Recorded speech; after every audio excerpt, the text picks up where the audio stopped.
Da-dee-da-dee-da.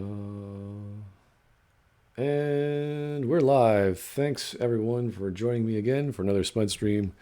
Here we have UDP and yet another acronym fellow whose acronym I can't pronounce because he doesn't have any. Aside from the nameless one again, he returns. Thank you everyone for coming. Hey, So, glad to be here. yeah, and we're bringing him in for some fresh eyes because Bioware just released another Anthem video, and they've been doing a lot of live streaming themselves. Oh, it's Bioware. Anthem is a Bioware product. Oh, Woohoo! Can't wait. cool. Yeah. Hopefully it doesn't bomb. Hopefully it does not. Well, you know what? Dragon Age Inquisition didn't bomb commercially, so that's always good.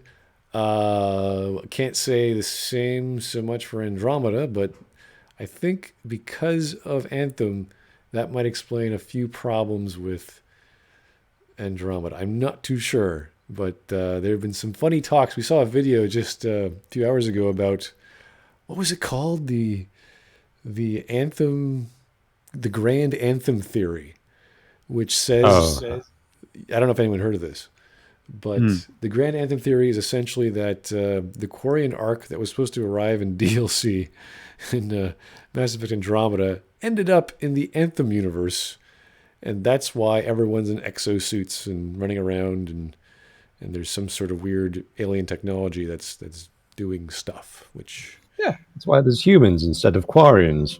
And a Quarian arc. yeah. And there might be Quarians and Elcor and Hanar and Drell. And did any of these people pay attention to that supposed DLC at all?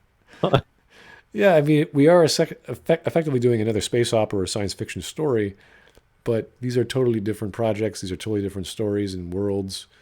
The best we get with BioWare is crossover DLC with armor suits, like you get the Dragon Age armor in Mass Effect and vice versa. It's kind of silly. We do get the N7 armor for some reason in Anthem. I don't know why. It's kind of hokey. Staple, isn't it? They just want to sell more hoodies. I have no idea why they're doing this. It's just bizarre.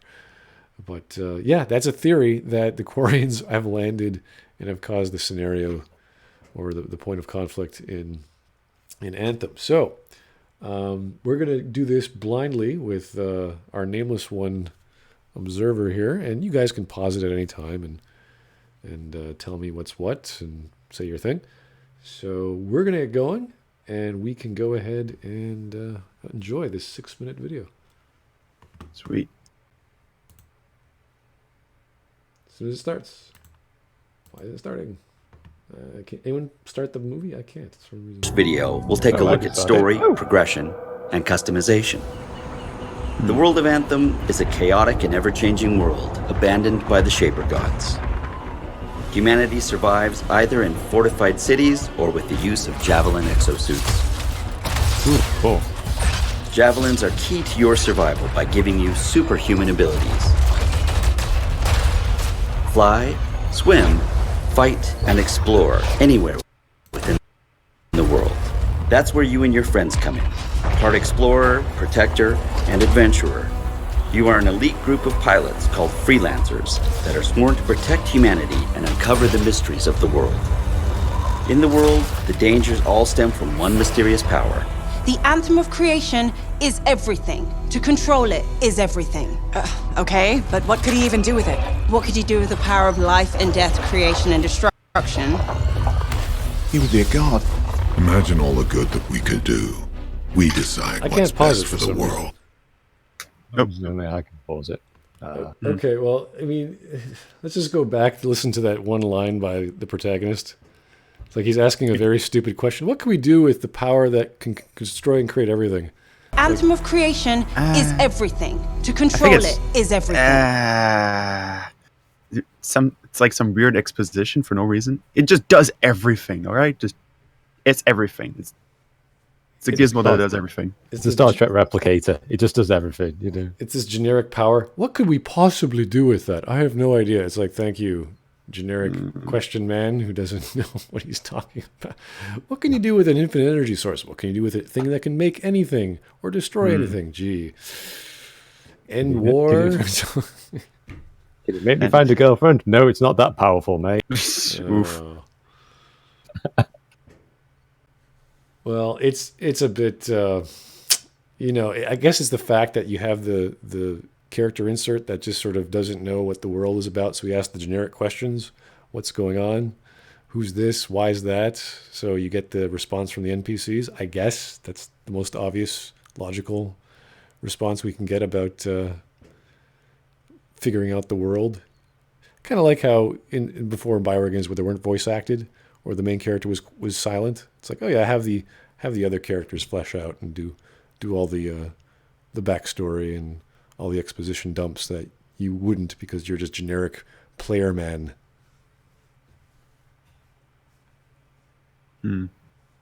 Continue onwards. Yeah, keep going.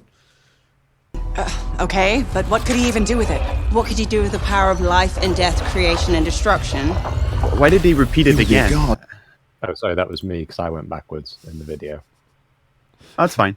But they repeat it again. It's like, what can you do with everything? I don't get it. What can you do with everything? I don't know. I don't know. My imagination isn't that long. Maybe a bran muffin. Like, are they like? Is Earth oppressed? They didn't. I don't think they said that. Apparently, this is another world, but it's not Earth. But we don't know, so we're not sure if it's in the same galaxy or wherever. Okay. Yeah. Right. Imagine all the good that we could do. We decide what's best for the world. The power of pure creation at our fingertips. Your story begins Okay, in the just middle stop of it this right there. This is voice That's acting. This is fantastic. I mean, there's no lip sync. There's no. It's just generic bad guy. It's like, yeah, thanks. He's a bad guy. He wants Imagine power. all the power. I still don't see why that's wrong. Just It's like, oh, imagine all the power we can get. All right, well, maybe he'll do something good with it. Who fucking knows? imagine all the good we can do. I was like, yeah, you could do a lot of good with infinite energy source or whatever. It's like, yeah, how is he wrong? Yeah. How is he bad? Any reason? Because he wants power. Power is bad. The good guys also want power, and that's also good somehow. Yeah, but they're in like normal generic exosuits or mechs or whatever. He's in a really really stylish one with the nice looking shoulder pads. I have no idea what. That makes him better. He's evil or he's worser.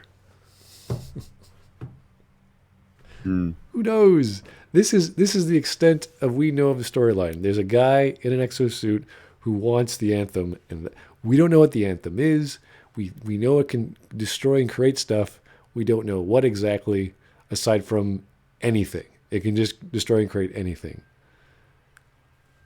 That's why I still got the theory that it's the Frostbite Freeze SDK. You know, the source developer kit. It's like once you gain access to it, that you can make whatever content you ever wanted within the world of Anthem. Yeah, they're just like mirroring reality as far as we can. We don't have a story, sir. What do we do? Well, what are we stuck on? We're really stuck on this part of the level, sir, and the technical quizzes and things we can't pass through them. It's like, oh, well, that sounds like a good story beat. Let's put that in there. It's like, okay, we'll call it the Anthem difficulty. Okay. Oof. conflict. It will be up to you to head out on missions, silence Shaper ruins, confront enemy factions, and most importantly, ensure that the Dominion do not get their hands on the Anthem of Creation. Before you head out on these missions, you need to Wait a prepare second. your Who's the Javelin. Dominion? Does anyone know who the Dominion is? Are they the bad guys too? They're the evil human faction. Well, I mean, they dominate because they're dominions. Oh. Oh, deep right in here. What if they called the good guy peace? Yeah. What if they called the good guy peacekeeping force? It's like, oh, wait a second. Are we the bad guys? What's going on? I mean, Star Trek had that, but they were more nuanced than just that. Oh, for sure. DS9 and the Dominion was a huge empire. Yeah. Yeah. This is like a faction of a town. It's like, Jeff, are you part of the Dominion? Yeah. What are you doing? Stuff. Dominate stuff. Oh, okay. Can you stop hurting each other? No. We're not going to like you anymore. Okay. Is that what we are? Is just a bunch of kink shamers? Because these guys like to be dominated, and that's why they're part of the Dominion. Ooh. Maybe they'll wear those SS hats and they'll walk around and thinking they're superior, and then you just like bitch slap them in the streets because they're not wearing their exosuits. And then the conflict is over because they learned their lessons and they all had like lunch together because they're striving to survive, and all humanity is like together huddled in this weird arc or this weird city. Yeah, they're on those walls, aren't they? Yeah, Walled off cities. They're all together. They're all stuck together. It's like, why are you fighting over each other? Like, just get the job done, get the resources, and go live another day. Who knows? Unlock 4 base Javelin suits and then build any number of loadouts to customize them for different playstyles. The Interceptor is built for speed, lightning fast and incredibly agile to get in and out of harm's way. The Ranger is built for precision, highly versatile and ready to unleash firepower. The Colossus is built to deal destruction. What it lacks in agility, it makes up for in brute strength and defensive combat power. The Storm is built for extraordinary elemental attacks, devastating power, and light armor. Okay, so we have 4 main classes. 2 of them are glass cannons. One of them is basically the Vanguard, so it's like a melee style kind of mech. One of them is an all-rounder, but it's made for precision. I think that's what they've said. And the other one is a tank that does massive destruction. And I'm just going through the list. I'm thinking, why would you want anything else aside from the tankish? Yeah, the tank wins because you can't destroy it. It's a tank. Yeah, it's like when you play League of Legends, and you have like the tank class. It's like, oh, he always loses to DPS just because DPS can do more damage quicker, and then the tank, that has to mitigate that somehow or it dies. In this game, the tank wins. It has the highest health, highest defense, highest damage output. Yeah. I mean, maybe it'll be different, and there will maybe be a drawback, but yeah, there has to be something. There has to be some sort of balance because it's like, oh, you can just be a tank and fly like everyone else, and go underwater and all this. You have this giant shield. You're the only one with a shield. You have the bigger guns, I guess. I don't know how that works, and I'm assuming the most health. So, yeah. I mean, you wouldn't be a tank if you didn't have health. So exactly, yeah. So shields, health, and weapons. It's like, all right, you're the best. Why do you have this glass cannon dude who's nuking you from afar? It's like, yeah, just destroy them with your superior weaponry. Evolve actually had that, where the tank class was actually the biggest damage dealer, and everyone else was just like these glass cannons. And of course, the monster would obviously pick on the medic and the support. So you got like this dude who has no kind of.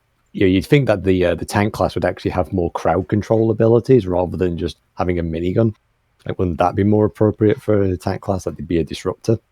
Yeah, the stun, like the whole idea of a tank, aside from doing CCs on themselves, to get all the crowd control themselves, so it leaves everyone else alone, is to either debuff or buff up your friends, heal them, and just have lots of health, so you cause a distraction. You're just like what's the term in warfare? I'm trying to think of it. Taunting. Yeah. Oh, taunting's a generic. Taunting. Yeah. Yeah. So you're trying to raise a stir. You're trying to get aggro coming at you. He does actually have that ability. And that's good. I think it shows it in the video. It shows it. Yeah, it shows a taunting ability. You're right. Yeah. So which I don't know how that works. Like, the tank might be slow. So, I mean, I don't see how that's wrong. Like if everyone's out in the open. Yeah, it's you're all flying in the air. You can't be that slow. I mean, it's. I think everyone's jetpack speed's the same, but their mobility when they're actually on the ground is different. Right, and even the Rangers had that rocket launcher thing that looked pretty powerful. So I guess the Rangers sort of a little bit of everything. They're not good at anything, or not the best at anything. So, possible. I think that would have been cool in Mass Effect to have one of those all-rounder classes that could just do a little bit of everything. I mean, you could argue Sentinel was sort of like that, but that's just because guns were just guns, and the soldier could just use them a lot better. But yeah. No matter which Javelin you choose, your loadout can be customized and augmented to match your gameplay style. Your Javelin ability has everything to do with the gear you use. Your gear score is the indication of how powerful your Javelin is. Each Javelin has the following slots: 2 for offensive gear, 1 for support gear, 2 weapons, 6 components, and 1 ultimate power that is unique to each Javelin type. That's pretty cool. That's cool. Like that's RPG. That's what you want. You want elements to customize, and 2 weapons I think is a little too little considering this is a looter shooter. But Maybe different customization to the weapons, but yeah, who knows what those 6 slots do? They could buff up your weapons or do different things. Who knows?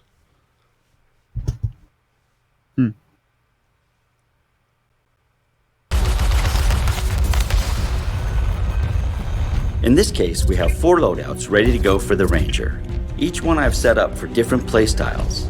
Let's have a look at my team support specialist. We are using the Venom Darts and a Frost Grenade for offensive gear. This will be great for applying ice and acid status and for setting up combos. For support gear, we are using the Bulwark Point, which places a spherical shield in the battle. For Kinda weapons, reminds we me have of in Andromeda. You had that shield that just you could place down on the ground, and it's like, ooh, you have this. Omnishield. What was it called? Omni Shield? Omnishield, yeah. Wow, jeez, the names. So yeah, no, it's the same idea. Like this is all around you because it's open world or bigger open world, and you fly around it. So who knows how useful that is if it doesn't follow you. So maybe there's upgrades, but this is like the Mass Effect formula on crack. There's just a lot more of it. There's a lot more resources thrown at this game than what was given. I think that was one of the rumors that we heard about the development of Andromeda, that resources were taken away for Anthem, and they were also taking away gameplay mechanics like jetting and jumping and flying and what have you. And that's why I call it Andromeda on crack, because that's when they introduced the jump jet, and now here it's just you can fly. You can Iron Man yourself and dodge around and do stuff like that. Hammerhead assault rifle and the semi-auto sniper rifle. One will give medium range damage, while the other allows for fantastic long range damage. For my 6 components, I have a selection of items that will help keep my weapons at maximum performance. Before you head out, you have a choice on a number of objectives and ways to play. Continue your critical story mission, pick up quests from people in the fort, including your crew, enter one of the formidable strongholds, or explore the open world in free play. that was cool. Yeah, I mean, it looks beautiful. Everything looks cool and sounds good. And aside from the voice acting of generic black woman and generic Mexican, like they have the whole quota coming up, I'm sure, of who to fit into the game. But like it looks good. Like everything looks good, sounds good. Yeah. Looks really cool. Let's start by checking in with Halleck and continue with one of our story missions. It's just us and the Dominion now. Good. It's a freelancer job. Always has been. Ready, Javelin 1? Ready when you are. We've got your back. You go there and you kick some ass. In this first fight, we are going up against the Dominion Fury. A Fury. The Dominion aren't playing games. Be careful. The Fury hits incredibly hard and will regenerate itself. It will be important to keep moving and use cover or the bulwark point. 2 things to remember: protect yourself and time your attacks to do maximum damage in bursts. The Storm is set up for maximum damage using elemental attacks like Lightning Strike and Flaming Orb. Its quickening field will reduce cooldowns within its perimeter, allowing everyone to use their offensive powers more often. See, that just reminded me of the Banshees in Mass Effect 3. They're just teleporting all over the place. Big Yeah, scary we did a creature. little mini war. Yeah. Yeah, same idea. I mean, again, the similarities to Mass Effect are just, it's like, oh, look what you guys are doing again. Only more, only bigger. So, yeah. But without the baggage of Mass Effect, so There is a lot of no one complains about it. Well, I mean, there is a lot of baggage, but if it's not associated with Mass Effect, no one can complain about it. So Maybe we can be objective here and say, okay, well, this we'll treat it on its own merits, but you just see where it's coming from. I mean, we could even argue that Andromeda was like a prototype based off the gameplay mechanics. It's like, oh, you got all these weapons, you can customize the crap out of them in Andromeda. Like that's the thing with Andromeda. Ridiculously bad story or non-existent, and then you have all this customization and gameplay, which people liked. Then you see Anthem, which is all kinds of gameplay, all kinds of customization, well, some of it at least. And then the story is, where is it? Like, where's the story? Why are we doing this?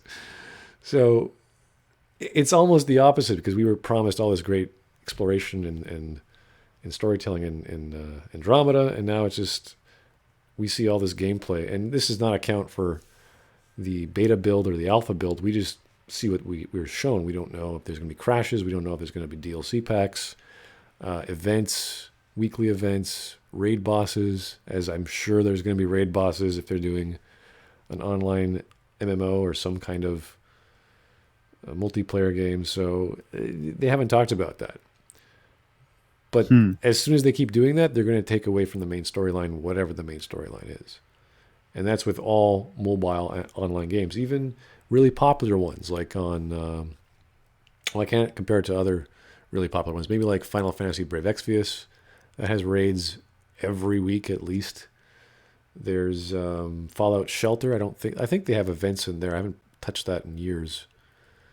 But I'm just trying to think of other style of online games that do those kinds of things. Like it's going to go that path. And this is where I'm confused, because Casey was like, this is going to be the next thing. This is going to be the newest. It's like, maybe if he said that and the game came out the same year, maybe. But during that time, that's when Destiny was coming out. So, not sure. Not too sure about what he's talking about. Timing your ultimate attacks with your team will ensure enemies like the Fury won't have a chance to regenerate. There, you got them. You survived a Fury. You best head back to the fort. I'll let Tassa know we need to talk.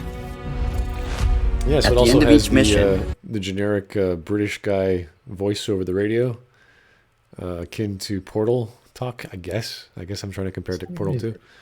Sounds more like Solus. Oh, yeah? It's a Solus? yeah, it sounds very flat, honestly. Okay, I'm just trying to get in all the cultures, all the representative voices and peoples. It's like, yep, Bioware, this is what we got. We got them all. Hitting that limit. head back to the fort. Collect your loot, customize your Javelin, pick a new suit, and head out for more. This time, let's enter free play. In free play, the map is open to you to explore the way you want, head in any direction, and discover endless activities and receive missions along the way. Run into other players on the map, or call in a friend when you need an extra set of weapons to take down the deadliest creatures the world has to offer. Here we see the Colossus and Interceptor are opposites in almost every way, making them a great pair in battle. The Colossus is built to be in the middle of the fight, with its heavy weapons and durable shield. Taunting enemies with Battle Cry will keep enemies focused on it. This will allow the Interceptor to charge in and out of the fight, inflicting its melee damage without being attacked. Powers like Wraith Strike will send out a shadow version of the Interceptor. Or use the target beacon to mark an enemy, then charge in with the Spark Dash to finish it off. And there we go. There's the Vanguard charge from Mass Effect as well. I guess you could say there's a striking ability in KOTOR where the light side force you could actually attack normally and it'll jump straight to the enemy. Oh yeah, force jump. Force jump, right. So that's always been present in Bioware games. So it's just, they're doing it again. In Anthem, build your ultimate arsenal of javelins. Head out into the world and unleash your power.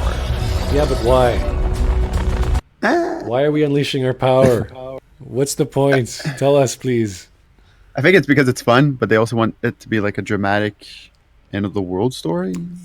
Sure, it is post-apocalyptic because this is the remnants of humanity, but they haven't told us why. It's like, okay, there's a guy who wants power. Okay, is he bad? Why is he bad? Is he trying to kill everyone? He's like, what is he gonna do? He wants power, but there's also fun. It's flashy. Fun power. Guns are fun. fun. Power bad. Fun is fun. Yeah, it's like as if Iron Man was given a bunch of guns as opposed to just was his hand blaster things. They just look. They basically made War Machine, haven't they? War Machine did have a lot of guns. That's true. Yeah, that's why he made it. So yeah, people are comparing this to Warframe with a flavor of Destiny. So it's kind of it's like a combination of the two. And hey, good on Bioware for doing something flashy and attractive. It's always nice, but tell us why. Give us why you're the company that makes RPGs. Aside from giving us about 10 customization options on your mech. I'm curious whether or not this will be an RPG though. The voice acting we saw was for NPCs.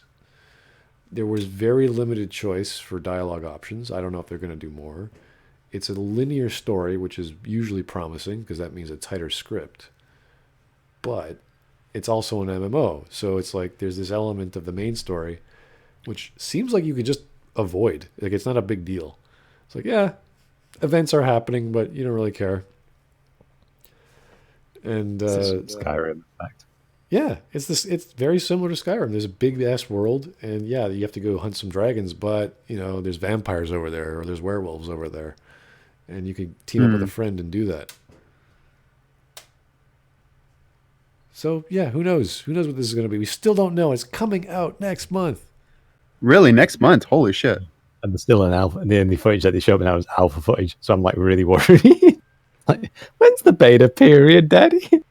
Yeah, they were showing a live stream just yesterday of another dev on the team, and it looked a little different. I don't know what happened, but the lighting effects, some of the fog effects. Obviously, it's not the full build or max res, but it looked okay. They're getting it to run, and even the guy who was streaming says, okay, there could be crashes, there could be this or that. It's like, okay, 1 month left. I usually just wait like 4 months until a game is released, so at least the game is good, because it tends to be so it's patched out. That's hard to say because nowadays, even with the games that I like, you have to wait even longer. Like with Pathfinder, as much as I love the team making it and the game itself, it's being patched like crazy. They're already coming out with DLC. It's still being like they're still tweaking the game mechanics. It's such a big game, and they didn't think about all these variations, all these builds, all these classes of not only your main character but all your NPC all your mercenaries that you can get. You can get a team full of customized mercenaries, do whatever you want. And there's all these ways of min-maxing that pretty much steamroll the crap out of everything that the game can throw at you. So they have to like nerf that or beef up enemies, or it's just funny that they're still working on it because of the details of a D&D style game with all the rule sets and all the saving rolls and misses and hits. So when you take a game like this, it's all action. It's all guns and blazing and jetting around. And I'm like, you know what? There's definitely going to be slowdown. There's no way you're going to get that level of latency between 4 people to operate and be smooth as hell. I mean, we've had problems with Mass Effect 3 multiplayer. I'm sure there were problems with Andromeda multiplayer. And those were, I think, the same amount of team, but 4-on-4 or not. Sorry, it wasn't even P2P. It was just P2P on enemies, peer to whatever the AI threw at you. So if it's max 4, I'd be like, all right, possible. I don't know. It's the same idea with Fallout 76. Like it's just a really really big environment. We're talking about different engines, different companies, but I don't think they're going to have the same problems as Bethesda did. But we don't know. We don't know the stress tests. We don't know how they've been going, if they've even done them properly. That is worrisome. So, we'll see when it's released. Yeah, that's all we can say, guys. It looks great, sounds great. We don't know much about the story. The villain is generic, potentially good bad guy, anti-hero, anti-villain. We don't know. He's just so power hungry. Wants to help people with his powers. Like, oh my, how bad, how evil of him. Like typical, like, there's so much suffering in the world. If I kill everyone, then there's going to be no suffering. Flawless logic. The same with the problem with the facial animation. It's like, put the guy behind a helmet. Problem solved. Less to animate. Can't complain about that. Yeah, a lot of the facial animations are the prefab ones that you see in other games. They aren't the stock ones that you see in games like Mass Effect, Dragon Age, and Witcher. I'm curious though if they will use the same social animations, like when you know how you see in Mass Effect 2 and 3 the hand, the fist pump, the hand in the open palm. That's been in since ME1, hasn't it? Oh god, they kept reusing it. It was so funny. It's like, yeah, you guys are gonna upgrade your communication mechanics there. It's like, what was it? Mass Effect 3's budget, I think, was $40 million, and it's like they're still using the same animation. I mean, hell, actually, when I replayed through Mass Effect 1 recently, the vaulting over the cover stuff was actually in Mass Effect 1. It just wasn't implemented all the way. Really? Yeah. There's a certain bit where you can actually vault over cover, or at least climb on top of cover. And yeah, it's almost identical to like Mass Effect 2 and 3's vaulting over cover. Wow. So it was there. They just didn't fully, I think, they must be able to test out all the levels to implement that kind of thing, and chest high walls, which is fair enough. I remember seeing the demo, not the demo, but the E3 or whatever party it was before Mass Effect released on Xbox. And they were talking to Casey and one of the doctors about the game, and he was saying about the interrupt system in the conversation. And of course, we never saw that in Mass Effect 1. But this implies that they've already had the design there. And we did see it in the X5 demo, I think it was called. And that means that they went through the entire game. They did all the dialogue, they recorded the lines, and they did all the branching paths for that. And then they said, hey, we don't have enough time to implement the interrupt system, even though the mechanic is working. Because that would have been something ancillary. It would be like, okay, this is not a priority, but we're going to do it eventually. As opposed to, we're going to finish everything in dialogue at once. So that never got in. So it makes sense that it was finally implemented in Mass Effect 2, but then we have a brand new cinematic director. We got a brand new animation kit with Unreal. Was Unreal 3? Unreal 2K3? No, it was more than that. Unreal 3 for Mass Effect. Yeah, Unreal 3 for ME2. So, yeah, they had the time and money and resources to put it in. In Anthem, you get 2, maybe 3 options in dialogue, as far as we've seen. We've only seen 2 so far, haven't we? Yeah, it's hard to say. Again, we only mostly got like Mass Effect 3. We only got 2 options. So when like what's his face now, the executive producer, was like, we've simplified the system. And like, what, you simplified the system from 2 options? Like, is there just 1? It's like, oh right, you just made it a left and right choice. Got you, rather than a dialogue wheel. Yeah. Well, they could always put in interrupts. I just don't think that would have any value because there's no real overarching plot that we don't know what the game is about. So who cares if you're interrupting someone? Who cares if you're making a choice? Are there factions that, like, we know there are factions, but do they care for any difference aside from keep humanity alive? Is it like the Dominion are like rule through force? It's just the strangest selling for like, or marketing for Bioware, because they're not known to do these kinds of games. Yeah, they're venturing into uncharted territory because this is technically their first online looter shooter, really. Technically? When are we getting Yeah, a Mass I mean- Effect remake? I don't know, sir. I wish I could tell you. But Oh no. The reason why I call it technically a looter shooter is because, well, Mass Effect 3's multiplayer was technically a looter shooter because you had that randomization. But then again, that also introduced the popularity of loot boxes, unfortunately. I don't know if loot boxes Can you hear were. me?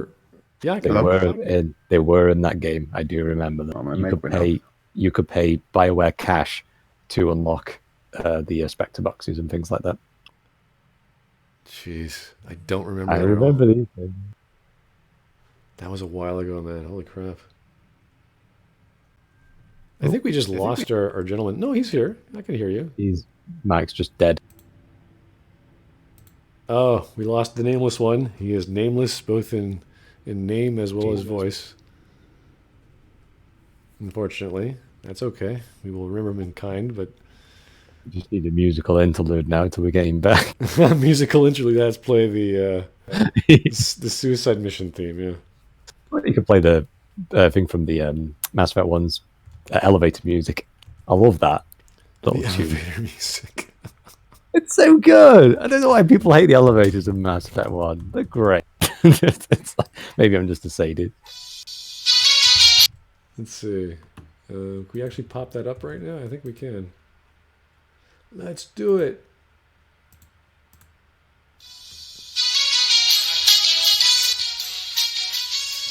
Oh God, this is gonna drive you nuts. Right?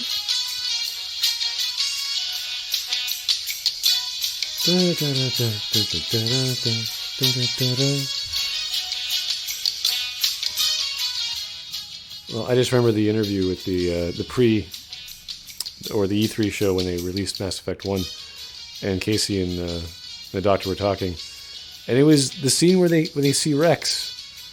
Yep. And it's like he's standing right next to the elevator and he's talking about getting Sarah, and you're like, oh my God. And everyone was the presenter was freaking out about it. Just a dialogue scene. That's it. And of course, this is the first time we saw what Bioware could do after KOTOR and after, what was it, the other one, the Jade Empire, that they could actually do this amazingly detailed face and talking and voice acting and lip syncing. It's like, yes, that's what we want. We want more of that. And I'm not saying Anthem doesn't have it, but we want the protagonist to come on screen too. We want to see his face or her face. And it's not there. We don't know what we look like. We don't have a character. We're just the freelancer. The guy in the mech. He's back. Yeah, I'm back. Sorry. Oh, Everything just shut down for no reason. Sorry. And I can't pause this because for some stupid reason the interface won't let me. Thank you. There we go. Yeah, sorry about that. We were just causing some pain in our viewership. The indoctrination music. Oh yeah, when you're in Sovereign, when Venezia was in Sovereign the entire time, it's like, we have this little song we'd like you to hear. You might not like it at first, but you might enjoy it later. Oof. It's probably what's Need the like a the Rack and I were talking about, the sour notes. It's like, oh, it's good. Yeah. I like it. just need like a voice that cuts off every now and then. It's like, there's a sale on at JC Penney's. A sale on at JC Penney's. Thank you. And then it just peels up. No, none of that. No subliminal messages or marketing. I think Bioware's not that dumb. Like, they're not going to be like that Street Fighter 5 putting advertisements on like reused gloves and his gi, the back of his gi. You're like, oh. To be fair, Mass Effect 2, Shepard was scrounging for corporate sponsors for like 10% off deal. You know, so maybe that's just Shepard. Tongue in cheek. That was funny because, you know, you're trying to get deals off at stores and you could be a renegade about it. And that was just playing to its strengths, I think. Yeah, but it kind of goes against Shepard's whole like space. Like, meanwhile, Saren's got like entire laboratory facilities that he's constructed with his own funding, and what Shepard's doing old Navy adverts. Yeah, but that's kind of part of the fun of RPGs. You know, there's a glooming evil you have to destroy, and you know, you go fishing. Yeah, but I don't want to be like fishing like quarters out of like the gaming machines at the arcade. I mean, give Shepard some kind of like, I don't mind the tongue-in-cheek stuff. That's fine. I'm cool with that. When the bad guy's actually contributing more to the developmental understanding of the enemy itself, and Shepard's just kind of going, "I want 10% off that." Well, what would have been good is if you actually, the hot labs, after you conquered them, you actually own them. It's like, oh, I've just cleaned this place out. What's his Saren's on the run. He's an illegal specter. I'm going to take over the resources now, and whatever research or money or people that aren't your authority now. Be like, yeah, of course. Who else is going to take care of them? Why not? And that would have been, again, these are elements in RPGs which we have already seen in other RPGs, and say, okay, if this were to be implemented, how would it work? It wouldn't have to be that complicated. It would just be this knowledge that you own things, or you now have authority over something, and you can call them up and they can give you stuff. They can send you an email. We don't care. I mean, that was the big thing in Mass Effect 2. Some of your choices got reduced to an email. Same with Mass Effect 3. At least it was something. At least it was acknowledgement. And the worst being the Rachni, of course, because they actually went beyond that. They gave you a character to interact with, which told you that they were going to come back and help you. And they just reduced it to nothing, to the same result, whether you did or didn't. So, yeah, that's disappointing. Yeah. So again, they made a lot of mistakes with the Mass Effect series. Andromeda being the biggest, I would imagine, aside from the ending of Mass Effect 3. And now they have a looter shooter on their hands, which they better get some return on their investment, because this is not looking like something that... Like, you need first off, you need a good machine to play it. You need time to play it. And nowadays, when you have all these mobile phones and games on your phone and what have you, I don't know if that's going to work out. I don't know if it's going to be competitive with Destiny, with WoW, with Warframe. I mean, I can get Warframe on Discord right now. I didn't even want Warframe on Discord. It's like just Discord started selling games. You're like, what? Oh, Warframe's on there. Okay. Cool. So now I have two options of playing Warframe for free online. And Warframe, when it did that update, was it last year? The ships, like that was big. That was really cool, and it was all free. And that was their point. Their point was to make awesome, fun multiplayer, real-time games, third-person shooting, whatever you call that genre of multiplayer game. And it's awesome. And I don't know what the appeal is for this Anthem style game, which is non-subscription, so they're not going that route. They're not doing loot boxes, apparently. Maybe it's all cosmetics. I don't know. It might be. Loot boxes. Hopefully not. Well, that's what I mean. They said they weren't, but even the free-to-play games, they're freemium, meaning you could actually spend money to get the in-game currency to buy random, what is it called? There's the random number generators, or RNGs. Right. For your drops of characters, or 5-star characters, or 6-star characters, whatever the hell game you're playing. So those are loot boxes, essentially. So if they don't have that monetization, I don't know how that's going to work, or what's the big value in it. What is EA thinking? We don't know. So no story yet to write home about, but lots of speculation about gameplay and where we're going with the game. Who knows? But can you play solo? No, well, you can, but it's not going to be very easy for you. That's pretty much the consensus I was received online. So maybe there'll be a 2-week subscription, or a 2-week or 4-week monthly trial period. Might work. Who knows? But yeah, 1 month, guys. Stay tuned for a lot more videos from Bioware in the next few weeks, and we'll be covering them every Saturday. If there's anything else, guys, thanks for your time. Any questions you've got? No, not really. Looks really cool, though. Yeah, looks great. Well, hopefully it's good. Yeah. Okay, got a comment from Garrick. I played the closed alpha. There was something in there that were consumable items that you can use on raids. There was subtest that said you could buy them. Oh, so there are loot boxes. Okay. Well, there goes the the model that EA said they weren't going to do. It's like, no, we won't do loot boxes ever again. It's like, oh, maybe not in Star Wars franchise, but definitely in Anthem. Only purchasable by in-game credits. I mean, it's not loot boxes, but it's the same thing, really. Really. It comes down to it. You're spending money on microtransactions that are more than cosmetic. So, yeah. Alas, Bioware, we knew you well. We thought you were going to die with Inquisition, but you came back, and you made a new franchise, which I don't know. We'll see if it holds. Yeah.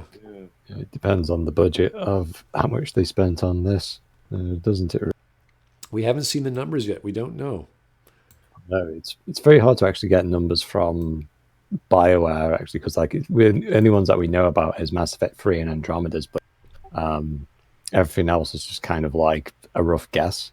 Because like people tend to, when people talk about like Andromeda's, and people say things like Andromeda only cost $40 million to make, it's like that was the cost of production, but it was $100 million altogether. That included the R&D and the marketing behind it. So that's how much Bioware spent on that project in total, whereas Mass Effect 3, on the other hand, was $40 million in total. Which is crazy when you think about it in comparison to other games nowadays. And the level of quality, they can churn out good quality. They just need better writers, honestly. Better writers and producers to get the right... Yeah, but all their good writers left, so... Yeah. If they can get Casey Hudson back, and what's his name, Drew Carpathian came back for a little stint, they can call him back. They can say, "Hey, buddy, here's a bigger boatload of money. Please write another book, or if you don't like that, we'll get you a ghostwriter, and they can help you out there." Who knows? Anthem, the tale of the Marauder with shields. Oof. Problem is that Casey's general manager, though, he's not really going to have any direct input on project. He's just going to give him the green light.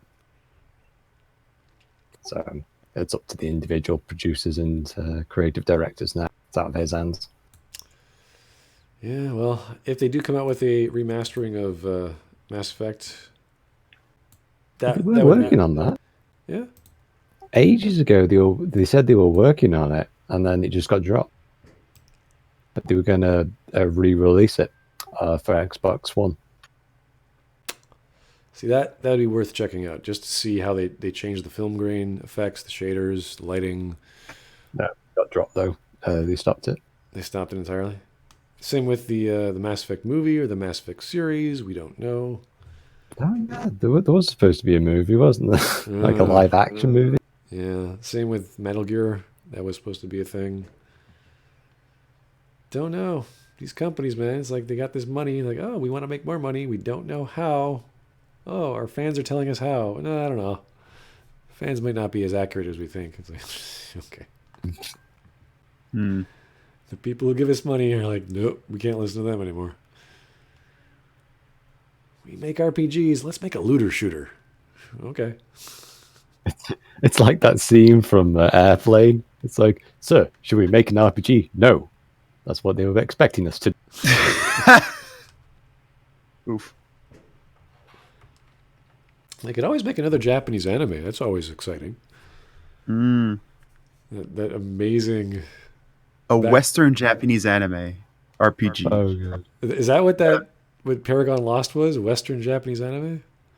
Huh. It was pretty bad. It was just brutally bad. It was lore changing, retconning... Oh, it is. I forgot that existed. Oh, God. I go back on my channel sometimes and like, oh, my God, did I actually review that? Jeez. Slab Bulkhead the movie. Yeah, it's pretty much James Vega. I love it because it's filled with like all the classic anime tropes. Like, got this guy bleeding out, going like, and everyone's looking, just hang in there, Billy. It's like, first aid, put a bandage on him or something. Don't just stand there, you lunatic. He's only got 2 minutes to live. What you doing, you utter moron? Oh, he's dead now. Never mind. We can move on to the plot now and feel sad about it a bit later. Doodly doo. Do a live action Netflix series. Mass Effect begs for the Star Trek treatment. I don't know. Not recent Star Trek. Goodness Lord. No, not Discovery. I tried watching Discovery a few days ago. I was skeptical as to who would watch this and why. It was not Star Trek.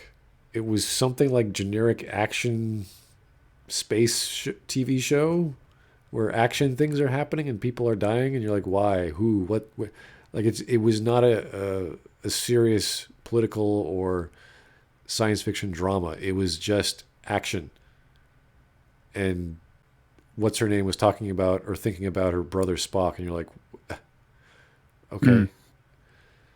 Michael Burnham, isn't it? Michael Burnham, yeah. And it did some flashbacks. It did some history building. You're like, all right, cool, interesting, kind of weird, but okay, go with that. And they just jump straight back into action. And you're like, oh, okay. No, not good. And it's just ridiculous amounts of green screens, or not green screens, but CGI. Like they're going through not an asteroid field, but basically a field of space with all these little pieces of debris, and they're flying in these like paper thin pods, and the pods are getting smashed. And you're just like, what are you doing? Why would you like launch a paper mache ship into like things that are traveling tens of thousands of miles an hour at various directions and angles? Like, what? No, just don't do that. just clear the debris field. Do something. Use technology in a more sophisticated way. Don't just don't literally eject yourself out of the starship into a minefield. Just, I am not doing a Star Trek Discovery review because I have not watched it, and I refuse to watch that series, honestly. So I tried watching the first. I'll never watch it. Few episodes. No, the second episode. It was after the 2-hour long pilot. I didn't watch that, and I watched the episode after that, which was a normal length episode, and I was like, this is not Star Trek. It felt like you know how Gene Roddenberry did a whole bunch of other sci-fi shows that they published. I think it was Andromeda. I think that's what it was called. Gene Roddenberry's Andromeda. Yes, then you had Earth Final Conflict as well. Yeah, Earth Final Conflict. Right. Imagine Andromeda, only dumber, but that doesn't sound right. I know, because Andromeda is an action show, right? But there are themes in Andromeda that carried over and worked as corny and as silly as it was. But you understood you were watching a corny show because it had frickin' Kevin Sorbo as the lead. Like right. you figured that out. With Star Trek, you're trying to be serious and dramatic, and you're like, do you want to be that way? Then you have to slow it down. You have to slow down your stories. You have to focus on something. You don't just jump around all the time. Oh, this character's doing this. Oh, this character is sad about his dead lover. Or this, it's like, what? Like, can you focus? Like, you can't have all these characters like Game of Thrones is a different story because it's a soap opera essentially in medieval times. But they have hours and hours and hours and all these characters doing interesting things. Whereas in Andromeda, you're all on one ship, in Discovery, you're all on one ship, and it's all a mishmash and action, and things are dying, and people are like, okay. They're trying to do too much, and I don't know why. And apparently some of the same people that worked on the other series were also on Discovery, and it's like, this doesn't sound right. That can't be right. But yeah, I actually liked watching bits and pieces of Andromeda. I didn't see the whole thing because, it's kind of a silly show. But they had some cool philosophy. They had the Nishians running around, trying to conquer the galaxy in their own independent way. And there was some time warp that the captain was involved in. They had AI, and then there was like an AI avatar, very, very similar to Mass Effect 3's Edie. It was all very uniquely done and not over the top, as corny as it was. So, anyway, yeah, we could rattle about science fiction for a long time. We can talk about all the joys of Mass Effect and what we expected it to be, but that's another week, guys. We'll see you next time. Thanks for your time, guys, and we will see you probably talking about either Anthem or maybe something a little more interesting than Anthem, hopefully. All right. Yeah.